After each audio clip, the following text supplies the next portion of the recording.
नमस्कार, आप देख रहे हैं प्राइम न्यूज। मैं हूं आपके साथ ट्विंकल दुबे। चलिए बुलेटिन की शुरुआत करते हैं इस वक्त की बड़ी खबर के साथ। देहरादून में शाम 5:30 बजे सीएम धामी बैठक करेंगे। अफसरों के साथ सीएम धामी ये बड़ी बैठक करेंगे। शीतकालीन पर्यटन को बढ़ावा देने के लिए ये बैठक की जा रही है। आपको बता दें, देहरादून में आज सीएम धामी बड़ी बैठक करने वाले हैं। अफसरों के साथ ये बैठक होगी और शीतकालीन पर्यटन को बढ़ावा देने के लिए अहम बैठक की जाएगी। तो शाम 5:30 बजे देहरादून में ये बैठक होगी, जिसमें कई बड़े अधिकारी शामिल होंगे और सीएम धामी इस बैठक की अध्यक्षता करेंगे।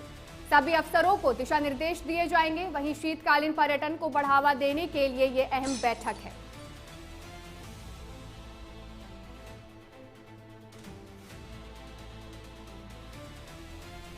तो आज शाम 5:30 बजे देहरादून में सीएम धामी बैठक करेंगे। बड़े अफसरों के साथ ये बैठक होगी और शीतकालीन पर्यटन को बढ़ावा देने के लिए ये एक बड़ी बैठक है। इस बैठक में कई अहम मुद्दों पर चर्चा होगी, कई दिशा निर्देश जारी किए जाएंगे। शाम 5:30 बजे ये बड़ी बैठक होने वाली है, जिसमें कई अफसर शामिल होंगे।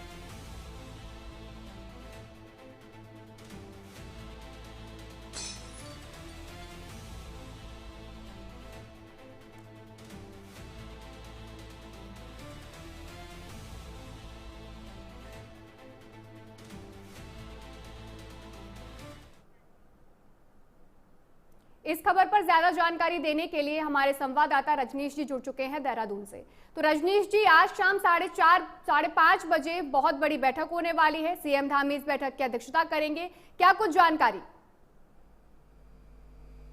देखिए, मैं आपको बता दूं कि मुख्यमंत्री पुष्कर सिंह धामी आज एक अहम बैठक करने वाले हैं, जो मुख्य सेवक सदन उनके कैंप कार्यालय में आयोजित होगी, जिसमें उत्तराखंड के तमाम आला अधिकारी मौजूद रहेंगे। आपको बताएं, जो शीतकालीन चूंकि जो पर्यटन है, अभी क्या है, चार धाम के कपाट सब बंद हो चुके हैं। बंद होने के बाद सबकी गद्दियां शीतकालीन प्रवास पे जा चुकी हैं। जैसे मुखबा में मां गंगा के दर्शन हो रहे हैं, इसी प्रकार से चारों धामों की शीतकालीन यात्रा शुरू हो चुकी है। अब इसमें पर्यटन को बढ़ावा देने को लेकर आवश्यक दिशा निर्देश देने हैं सीएम को। आपको बताएं ट्विंकल, जो सबसे बड़ी प्रॉब्लम आती है वो यही आती है कि कनेक्टिविटी की। कई बार जैसे हिमपात हो जाता है, कनेक्टिविटी नहीं रहती है। ऐसे में पर्यटकों को कोई भी समस्या ना हो, जो भी शीतकालीन यात्रा पे आ रहे हैं, जो भी यात्री हैं, उनको किसी प्रकार की दिक्कत ना हो, उसको लेकर समीक्षा बैठक होनी है। समीक्षा बैठक में तमाम विभाग रहेंगे। आपको बताएं, चाहे वो पर्यटन विभाग हो, चाहे इसके अलावा पीडब्ल्यूडी हो, रोड कनेक्टिविटी के मामले को लेकर। और इसके अलावा हम आपको बताएं कि उनकी जो स्वास्थ्य विभाग है, कि चूंकि शीतकालीन यात्रा में काफी एजेड लोग भी आते हैं, उनके स्वास्थ्य का परीक्षण करने के साथ साथ उनको चिकित्सीय सुविधाएं भी मुहैया कराई जाए। तो इन सारे तमाम विषय है। चूंकि आपको बताएं ट्विंकल, प्रधानमंत्री नरेंद्र मोदी जब उत्तराखंड आए थे तो उन्होंने कहा था कि उत्तराखंड के पर्यटन को ऑफ सीजन नहीं रखना है, हमेशा ऑन रहे, इसका ध्यान रखना है। तो चूंकि आपको बताएं, अभी जो बैठक होनी है वो 31 जनवरी जो न्यू ईयर है, इसमें उत्तराखंड के तमाम पर्यटन स्थल, चाहे वो नैनीताल हो, मसूरी हो, ये सब जगह देश दुनिया के लोग पहुंचते हैं। तो उत्तराखंड की साफ सुथरी छवि लेके जाएं, यहाँ पर आए तो एक हुड़दंग न रहे, ऐसा माहौल बनाने को लेकर भी पुलिस के आला अधिकारी भी इस बैठक में मौजूद रहेंगे। क्योंकि आपको बताएं फेस्टिव सीजन चल रहा है, 25 तारीख को क्रिसमस भी है। मसूरी हो चाहे नैनीताल हो, पर्यटकों की खास आवक रहती है। तो ऐसे में उत्तराखंड का जो गुड गवर्नेंस की जो इमेज है वो लेके जाएं, चाहे वो शीतकालीन यात्री पर आने वाले लोग हों या फिर न्यू ईयर सेलिब्रेशन के पॉइंट ऑफ व्यू से आने वाले लोग हों। तो इन सारे को लेकर एक यहाँ पर अहम बैठक होनी है आज। ट्विंकल जी, रजनीश जी, मैं ये भी पूछना चाहूंगी कि लगातार प्रधानमंत्री नरेंद्र मोदी और सीएम धामी लगातार उत्तराखंड को विकसित करने को लेकर काफी अग्रसर दिखते हैं। तो ये बैठक एक बड़ी बैठक है शीतकालीन पर्यटन को लेकर, तो और कौन कौन से अफसर इसमें शामिल हो सकते हैं? देखिए, जो शीतकालीन की जो यात्रा है वो गढ़वाल की यात्रा है, तो जाहिर सी बात है गढ़वाल के जो कमिश्नर है विनय शंकर पांडे, वो भी इसमें रहेंगे। इसके अलावा जो पर्यटन है, धीराज गबरियाल जो सचिव है वो भी रहेंगे।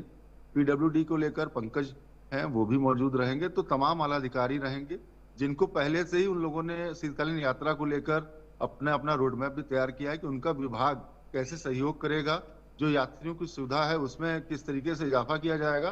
तो तमाम जो एक्सरसाइज है वो सब करके गए हैं। उसके बाद सीएम इस पे इंस्ट्रक्शंस देंगे और जहां पर हिला हवाले देखेंगे तो वहां पर बर्दाश्त नहीं करेंगे, तो उनके पेज भी कसे जा सकते हैं अधिकारियों के। बिल्कुल जी, रजनीश जी जुड़े रहिए आप हमारे साथ। अभी की जानकारी के लिए आपका धन्यवाद। चलिए खबरों में आगे बढ़ते हैं। उत्तराखंड में भारतीय जनता पार्टी ने जिलों के मोर्चों अध्यक्षों को घोषणा कर दी है। ये निर्णय प्रदेश अध्यक्ष महेंद्र भट्ट की सहमति एवं सभी प्रदेश मोर्चा अध्यक्षों के विचार विमर्श के बाद लिया गया है। पार्टी ने इस कदम के जरिए जिलों में अपने संगठन को और मजबूत बनाने का प्रयास किया है। बीजेपी ने की जिलों के मोर्चा अध्यक्षों की घोषणा। ये बड़ी खबर हम आपको बता रहे हैं। प्रदेश अध्यक्ष महेंद्र भट्ट की सहमति के बाद यह निर्णय लिया गया है और सभी प्रदेश मोर्चा अध्यक्षों के परामर्श के बाद यह निर्णय लिया गया है।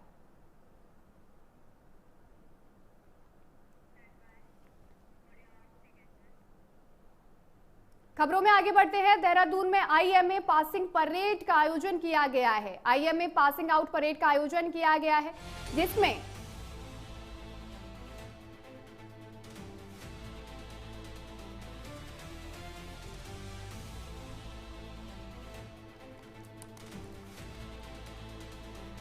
तो आपको खबर बता रहे हैं कि देहरादून में आईएमए पासिंग आउट परेड का आयोजन किया जा रहा है, जिसमें 491 अफसर कैडेट्स भारतीय सेना में बनेंगे अधिकारी।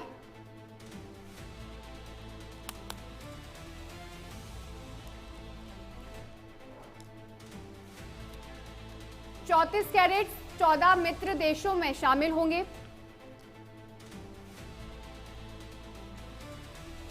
थल सेना अध्यक्ष के पास आउट हो रहे हैं कैडेट्स को दी जाएगी सलामी। तो आपको बड़ी खबर बता रहे हैं। देहरादून में आईएमए पासिंग आउट परेड का आयोजन किया जा रहा है, जिसमें कई अफसर कैडेट्स भारतीय सेना में अधिकारी बनेंगे। 34 कैडेट्स 14 मित्र देशों की सेनाओं में शामिल होंगे।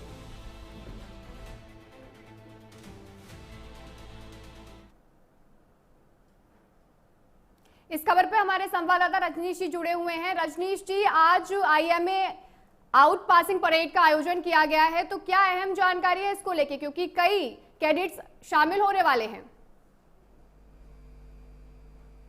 देखिए ट्विंकल, मैं आपको बता दूं कि इंडियन मिलिट्री एकेडमी में आज पासिंग आउट परेड हुई है।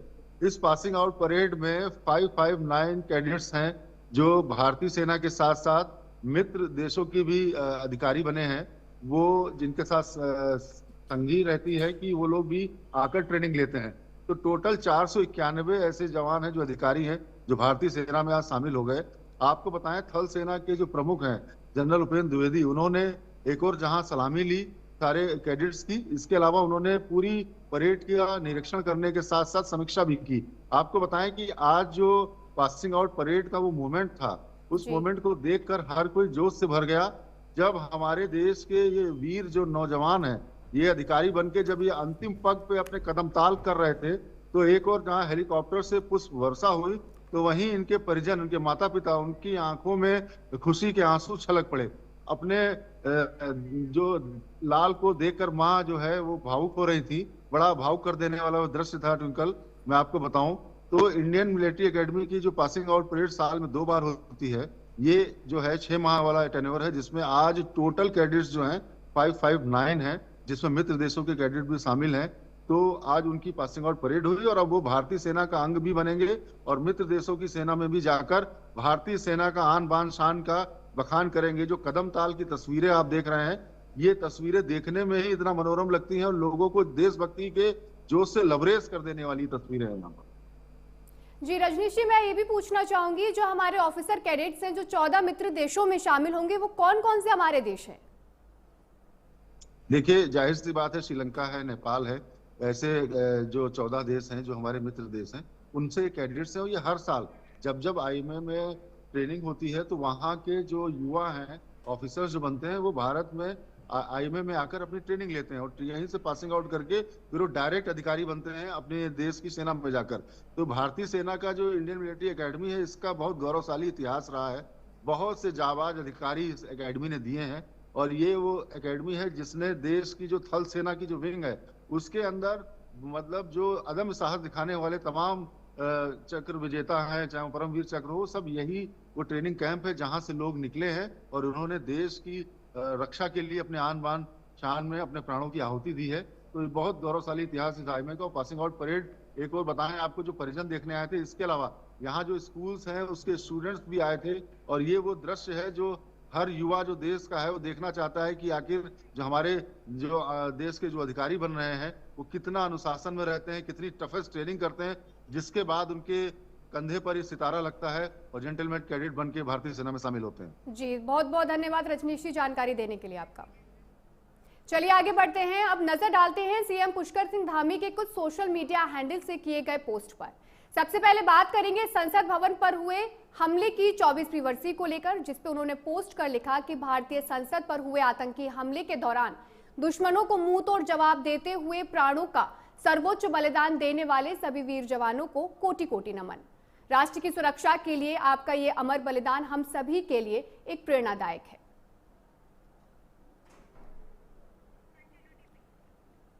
वहीं सीएम धामी ने पूर्व विधानसभा अध्यक्ष हरवंश कपूर की पुण्यतिथि पर सोशल मीडिया पोस्ट पर एक्स पर पोस्ट किया और लिखा कि जनसेवा के प्रति आजीवन समर्पित और पूर्व विधानसभा अध्यक्ष हरवंश कपूर जी को पुण्यतिथि पर कोटि कोटि नमन। क्षेत्र के विकास और लोक कल्याण के प्रति उनका ये समर्पण हम सभी हमेशा याद रखेंगे।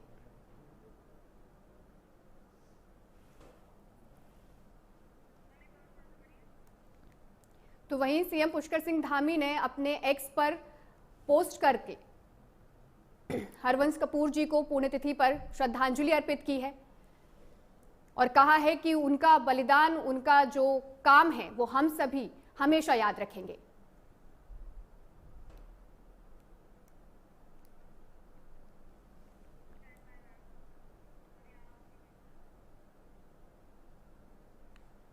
आगे बढ़ते हैं, पौड़ी जिले के जिला अधिकारी स्वाति एस भदौरिया ने कलेक्ट्रेट सभागार में खेल महाकुंभ को सफल बनाने के लिए संबंधित विभागों के अधिकारियों के साथ बैठक की है। उन्होंने सभी को समयबद्ध ढंग से तैयारियां पूरी करने के निर्देश दिए हैं। जिला अधिकारी ने बताया कि 20 दिसंबर को न्याय पंचायत स्तर पर खेल प्रतियोगिताओं का आयोजन होगा। उसके बाद विधानसभा स्तर पर महाकुंभ के अगले चरण होंगे।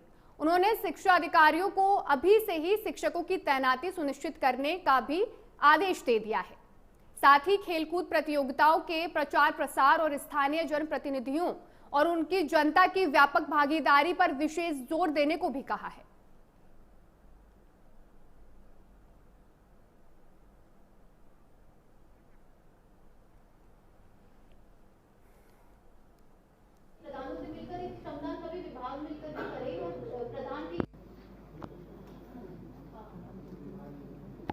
जो भी हमारा खेल महाकुंभ प्रस्तावित है 20 दिसंबर से, उसके संबंध में आज सभी जितने हमारे BOPRDs हैं, हमारे जो ब्लॉक एजुकेशन ऑफिसर्स हैं और BDOs, इन सभी के साथ में बैठक ली गई और जो भी ड्यूटीज लगानी है और जो भी हमारे स्वास्थ्य विभाग के या जल संस्थान आदि के व्यवस्थाएं हैं, इन सभी को भी निर्देशित कर दिया गया है कि ससमय सभी कुछ पूर्ण कर ली जाए और साथ में जो हमारे फंड्स वगैरह हैं उसको भी टाइमली ट्रांसफर करने के लिए और जो हमारे स्थानीय जनप्रतिनिधि हैं उन सबको भी इन्वॉल्व करने के लिए इस पूरे आयोजन में और ड्यूरिंग द आयोजन और बिफोर द आयोजन इन्वॉल्व करने के लिए इन सभी के संबंध में विस्तृत दिशा निर्देश भी दिए गए हैं। खबरों में आगे बढ़ते हैं। लाल कुआं तराई केंद्रीय वन विभाग रुद्रपुर डिवीजन की टाडा रेंज ने अंतर्राज्यीय वैध कैर तस्करों के खिलाफ बड़ी कार्रवाई की है। वन विभाग को गुप्त सूचना मिली थी कि हरियाणा के करनाल जनपद के थाना बुटाना ग्राम वैरसाल स्थित केदार हर्बल इंडस्ट्रीज परिसर में अवैध खैर लकड़ी जमा की गई है। सूचना पर वन क्षेत्राधिकारी रूपनारायण गौतम, पूरन जोशी और SOG प्रभारी कैलाश तिवारी सहित टीम के कई लोगों ने छापेमारी की। मौके पर तस्करों को भनक लग गई और वे मौके से फरार हो गए, लेकिन टीम ने 250 क्विंटल और 670 नग खैर लकड़ी को जब्त कर आगे की कार्रवाई शुरू कर दी है। लकड़ी की बाजार में कीमत लगभग 10 लाख रुपए बताई जा रही है।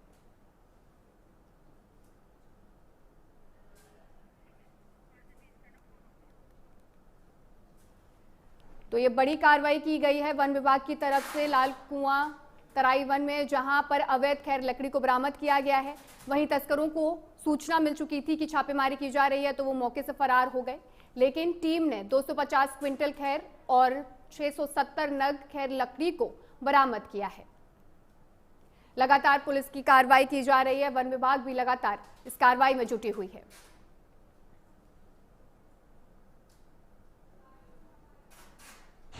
दस तारीख के दिन हमारे प्रभाग की टीम ने स्थानीय पुलिस लेकर के, वहाँ के वनकर्मियों को लेकर के, वहाँ एक इकाई थी केदार हर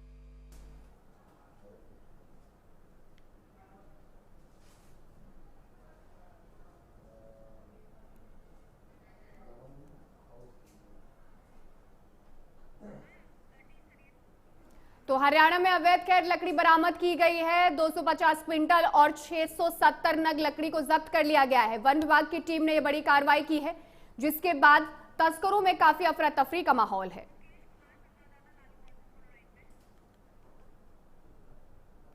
तो वहीं हमारे साथ इस खबर पर मुकेश जी जुड़ चुके हैं। मुकेश, क्या पूरी जानकारी है इस पूरी छापेमारी को लेके, क्योंकि जिस तरीके से वन विभाग की टीम ने ये बड़ी कार्रवाई की है और बड़ी मात्रा में खैर लकड़ियों को बरामद किया है। देखिए, तराई क्षेत्र जो है वो लगातार वन तस्करों की निगाहों में रहा है। लगातार यहाँ पर तस्करी का मामला बढ़ता रहा है। इसको लेकर लगातार वन विभाग कार्रवाई करता रहा, लेकिन जिस तरह से वन विभाग ने कल जो कार्रवाई की है वो कहीं ना कहीं प्रदेश की सबसे बड़ी कार्रवाई है। और वन तस्करों के साथ साथ इसमें माल भी बरामद करा, जिसमें 672 नग खैर के हैं और जिनकी कीमत अब 10 लाख रुपये बताई जा रही है। हालांकि इसमें जो माल तस्कर थे वो फरार हैं, उनकी धरपकड़ के लिए कार्रवाई जारी है।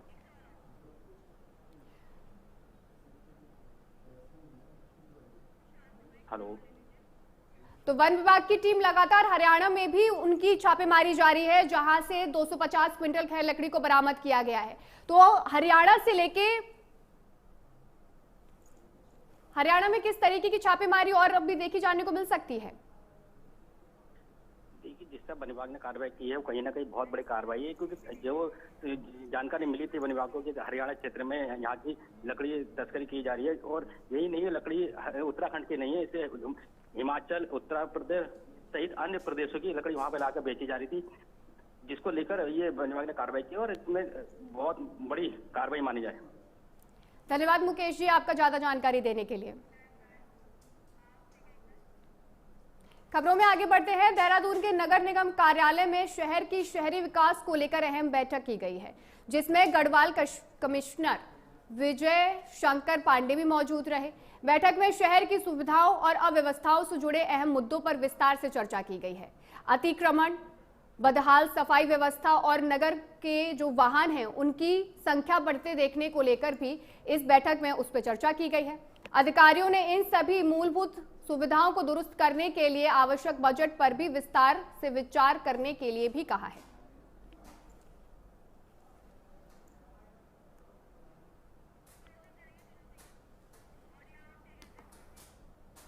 फिलहाल के लिए इस बुलेटिन में इतना ही। देश और दुनिया की तमाम बड़ी खबरें जानने के लिए देखते रहिए प्राइम न्यूज़। नमस्कार।